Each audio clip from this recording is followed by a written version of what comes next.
हरेः ओम्। नमः सर्वेभ्यः। अद्य 20-उत्तर-द्विसहस्रतमवर्षस्य एप्रिल् मासस्य 12 दिनाङ्के गीताप्रवेशस्य प्रथमभागस्य 38तमकक्षार्थं सर्वेभ्यः स्वागतम्। पुनः अत्र एतेषु गीताश्लोकेषु स्थूलाक्षरैः मुद्रितानि पदानि परिशीलयत। यथा पूर्वम् एकवारं पठामः, अर्थं वक्तुं प्रयतामहे। एकैकश्लोकं स्वीकुर्मः। स्थितप्रज्ञस्य सा भाषा समाधिस्तस्य केशव। स्थिता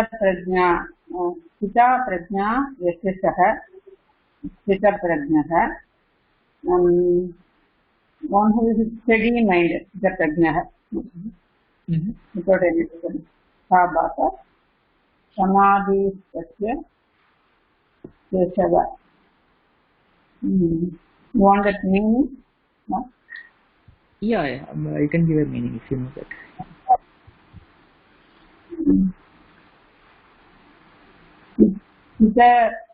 Sitadihi.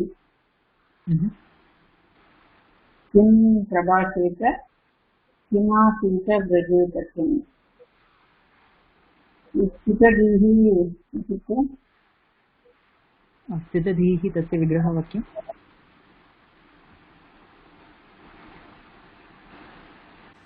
अस्तु, लेट् मी complete here.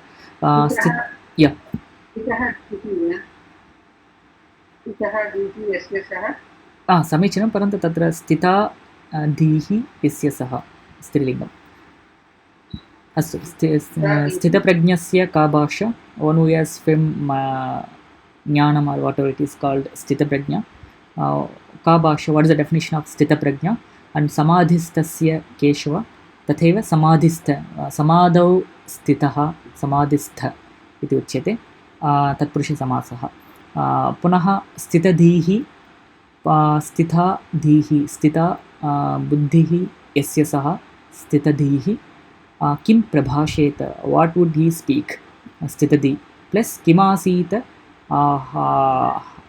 where does he sit or how does he sit, and vrajeta kim, how does he go? So it's a question from Arjuna. Sir, I have one question. In the previous, when we spoke about this Ananyeshu, I think, that was which page? The previous one. Ananya Cheta Satatam. The Vigra Vakyam, you said Ananyeshu Chetasu Yasyaha te will not be there. किमर्थं ते? अत्र अनन्यचेताः इति एकवचनम्. Okay, so Ananyeshu, so it has to be Ananyam, Ananyachetah. Ananyaha Chetah. Ananyeshu चेतः इत्य सः अनन्यचेतः इति प्रातिपदिकं, तस्मात् अनन्यचेताः इति प्रथमाविभक्ति एकवचनरूपम्. Okay, so we can use that Ananyeshu instead of Tasmin over there, right? तस्मिन् इति कुत्र अस्ति? एकवारं पुनः वदति वा वाक्यम्? अनन्यचेताः सततं यो मा स्थिरः स्मरति नित्यशः. In that Ananyachetaha is those one who has who has a steady mind and who doesn't think of anything else, which the mind which doesn't think of anything else. Satatam yoma smarati nityashah, one who always remembers me. So Ananyachetaha is will it be Ananyam Chetaha or will it be? So that's what it is. Ananyasmin. Okay, we'll take it in this way. Anyasmin Chetaha yasya saha Anya Chetas iti pratipadikam. So one who has chinta in others is called Anya Chetas. Others. and the negative of that, the one who is not having chintanam in any others, that is called ananya. Punah saptami ananyasmin Yeah. chetah yasya saha Oh, so ananya chetas इति प्रातिपदिकं. पुनः तस्मात् प्रथमाभक्ति एकवचनरूपम् ananya chetaah. It's not a bahuvachanam, it's a ekavachanam. so you have to. Okay. So you will have to take it as ananyasmin. Okay. Okay. That is my doubt. Thank you, sir. अस्तु. नो चेत् अनन्येषु इत्यपि कर्तुं शक्यते. बहुवचनं वा एकवचनमपि शक्यते, चिन्ता नास्ति तत्र. Ananyeshu chetaah. अनन्येषु चेतः So we can. यस्य सः अनन्यचेताः. Okay. So yeah, ananyeshu chetaah. It's the same as veena pani, right? It's a veena panyoh va veena pani panau va. It's up to you what kind of vibhakti you are going to, what kind of vachanam you are going to use. Yeah. Okay, sir. Thank you. दुःखेष्वनुद्विग्नमनः सुखेषु विगतस्पृहः वीतरागभयक्रोधः स्थितधीर्मुनिरुच्यते.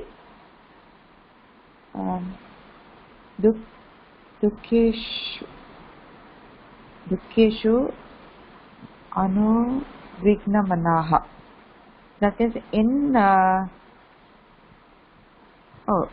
we have to do only for the here.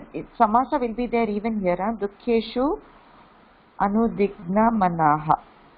In difficulty also dukkeshu anu.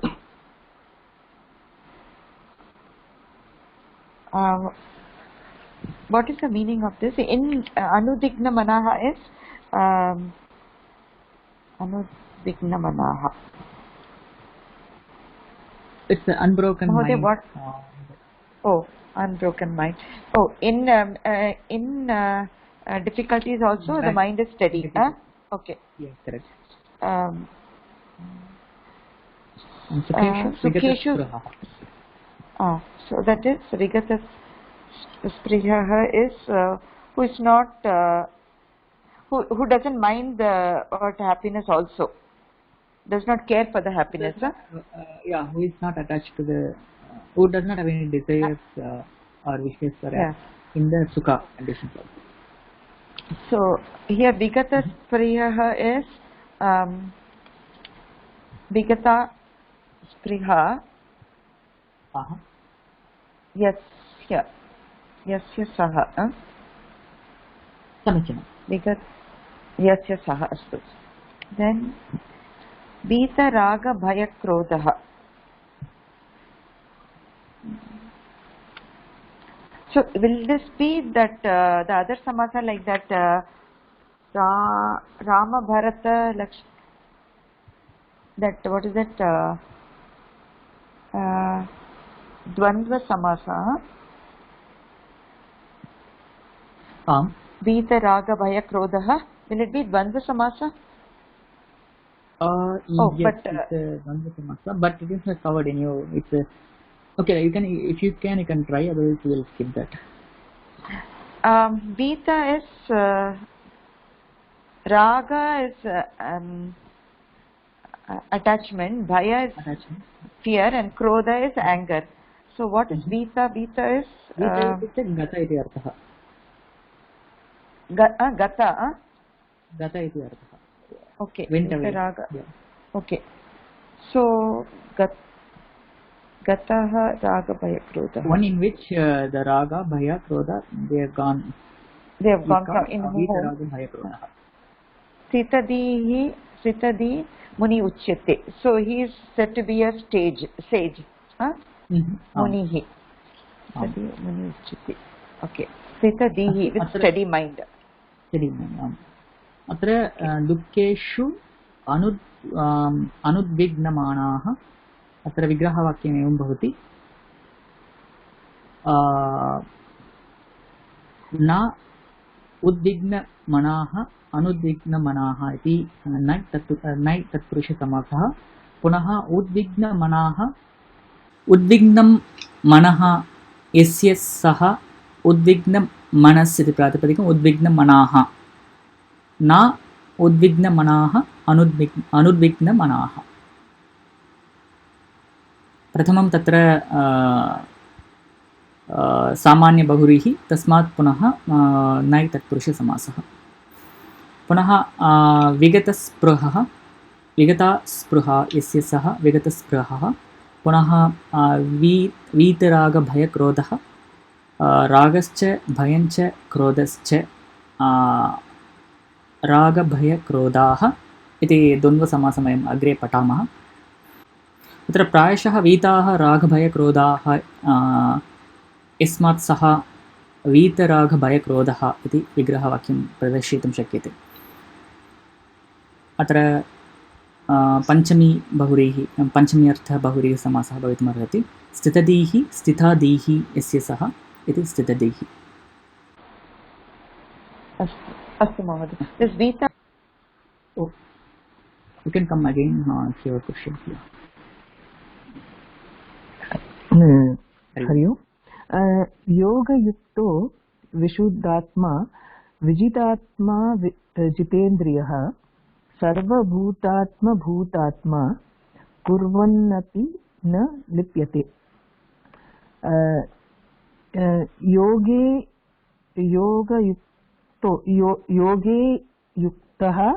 योगयुक्तः सो सप्तमी तत्पुरुषः विशुद्धात्मा is can be split as a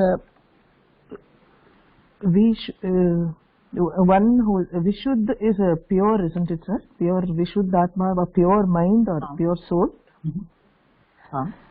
Vishuddhaha Atmaha Vishuddhatma or Vishuddham Atma. I'm not sure whether it's Napunsakalingam or Pulingam. So Vishuddhaha Atmaha Yasya Saha Vishuddhatma Vijitatma Vijitaha Atmaha Atma Yasya Saha Vijitatma. Similarly, Jitendriyaha Vijitatma, and Jitendriyaha is also Jitaha Indriyaha Yasya Saha Jitendriyaha. So one who has in yoga by being in yoga, one who has become a pure soul and who has has conquered or controlled his senses, he is a Vijitatma. I'm not sure if that's the correct meaning, but I'm just guessing. And yes, sir? Yeah, go ahead. Sarva Bhutatma Bhutatma. Sarva Bhutatma is Sarveshu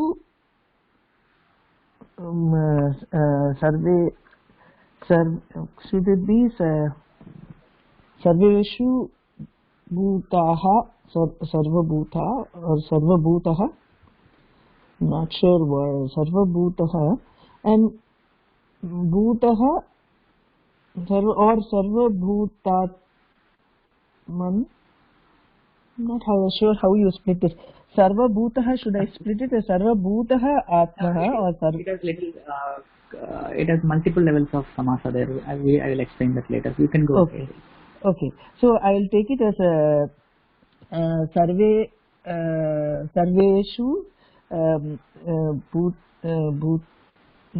Sarveshu Bhuteshu Sarva Bhutaha Teshu. Then Atmaha Sarva Bhuteshu Atmaha is Sarva. Actually, it has a little complex samasa there. Let's skip that. Okay. Okay. So all the souls which have been till now they've been generated. Such Atmas Kurvanapi na lipyate. Kurvanapi na lipate is I don't know how this comes. Actually, it adheres. Whatever they do, they have to adhere to these things. Is that it? अत्र कुर्वन् अपि न लिप्यते. Even though he does, he is not getting attached to. That's what it means. Kurvan api na lipyate. So agre yoga who will not get attached? Yoga yuktaha. Atra yogena yuktaha. Yogena yuktaha iti tritiya tatpurusha samasah. Punaha vishuddhatma. Vishuddhatma iti vishuddhaha atma yasya saha iti bahurihi samasah. Punaha one who has a clean soul is called pure clean soul is called Vishuddhatma. Vijitatma, one who has own his own self is called Vijitatma. Vijitaha Atma Ena Saha Vijitatma. Jitendriyaha Jitani Indriyani Ena Saha iti Tritiyartha Samanya Bahuri Samasaha. Jitani Indriyani Ena Saha Jitendriyaha, one who has conquered his senses is called Jitendriyaha. So all these, one who has all these characteristics, even though he does anything physically, he is not getting attached to it. That's what it means. Anantaram sarva bhutatma bhutatma tatra vigrahaha evam drashtavyam. Sarvani bhutani sarva bhutani karmadarya samasaha. Punaha tesham sarva bhutanam atma bhutaha सर्वभूतात्मभूतः इति षष्ठी तत्पुरुष समासः भवति. तत्र आत्मभूतः तत्र आत्मभूतः तत्रापि विग्रहः एवं भवति. अनात्मा आत्मा भूतः इस् आत्मभूतः. इट इस् गति समासः, तत्पुरुष गति समासः भवति. So that's how the Atma Bhuta Shabda is formed. And Sarva Bhutanam Sarvani Bhutani. Ataha Sarva Bhutanam Atma Bhutaha. Sarva Bhutatma Bhutaha. It is Sashti Tatpurusha Samasaha. Plus Sarva Bhutatma Bhutaha Atma Isya Saha iti Bahurihi Samasaha. Ataha Sarva Bhutatma Bhutatma iti Atara Bhavati. Meaning, one who sees the Atma in everything else is called Sarva Bhutatma Bhutatma. Sir, I have one doubt. So, when you do the Sarva Bhutatma Bhutatma, the first one will be Karmatarya when Sarva Bhutani, Sarvani Bhutani, that is clear. So, Sarva Bhutani. Sarva Bhutani Atmanaha. Bhutanam Atma Bhutaha.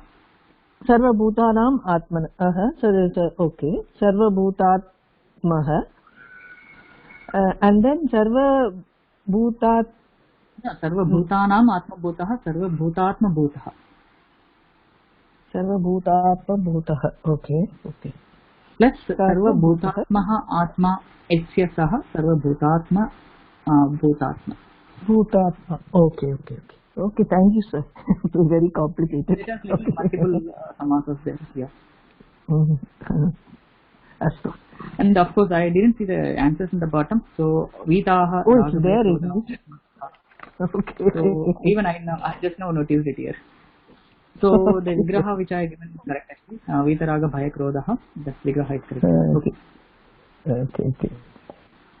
I have a question, sir, that some places we say yasya saha, that I understand, but some places we use yasmat, yena, all these things. So how do we, is it from the meaning we derive that? Like for example, Vijitaha Atma Yena Saha. The one who has conquered is Atma. So that is why it is by Yena. whom the Atma is conquered. Its actually relation is by whom, right? In that case, it will be Tritiya, Yena Saha. Correct. Yena. But how about the Vijitaha Yasmat Saha? Which one? The second one. Vigatat Priha Yasmat Priha. Yeah, that is So again, what it's the same as Patitani Parnani Yasmat Saha. It's the same as that. If you know the patterns, if you can remember the patterns, and if you know the Vigata Spruha meaning, then you can correlate and you can make the Vigraha Vakyam yourself. We have to understand the meaning to add this yesya or yasam. Correct. Yes. So generally, you will first understand the meaning, then you will start giving the Vigraha Vakyam for that. That's how it happens in the real world. But for beginners, we generally refer the Vigraha Vakyam from some commentaries. From there, we understand the meaning. But it should be ideally the other way. Okay. Okay. Yeah. Okay. Dhanyawad. And remember, these Vigraha Vakyams are just for our understanding of the words, but I would suggest you to understand the meaning of the Samastapadams as it is. Like Vishuddhatma, you just the meaning of that, you shouldn't actually understand the meaning by making a Vigraha Vakyam of that and understanding the meaning. So it's like, if you want to learn a Sanskrit sentence, first we translate that sentence into English, then we understand the meaning. So that's not the right way to understand anything. Instead, the moment we understand Sanskrit sentence as it is, that gives a very much clear understanding, or it gives a better understanding, right? The same way, Samastapadams also the same way. When we understand the Samastapadams, we should understand as it is, instead of converting or making a Vigraha Vakyam and understanding from the Vigraha Vakyam. That is good for the beginners to understand the Samastapadams, but as we go forward, you should understand the Samastapadams as it is. So that's all for today. Thanks for watching this video online. If you have any queries, or if you want to interact with teachers or course students, log into forum.sanskrit.today. Subscribe to this channel sanskrit.today to watch more videos like this. Share this video with your friends and interested people or group. Make use of the comment section below the video for posting any suggestions or feedback about this session or the series. Finally, click on the like button of this video. Thank you. Thanks for watching this video online. Let us meet in the next session. Dhanyawad.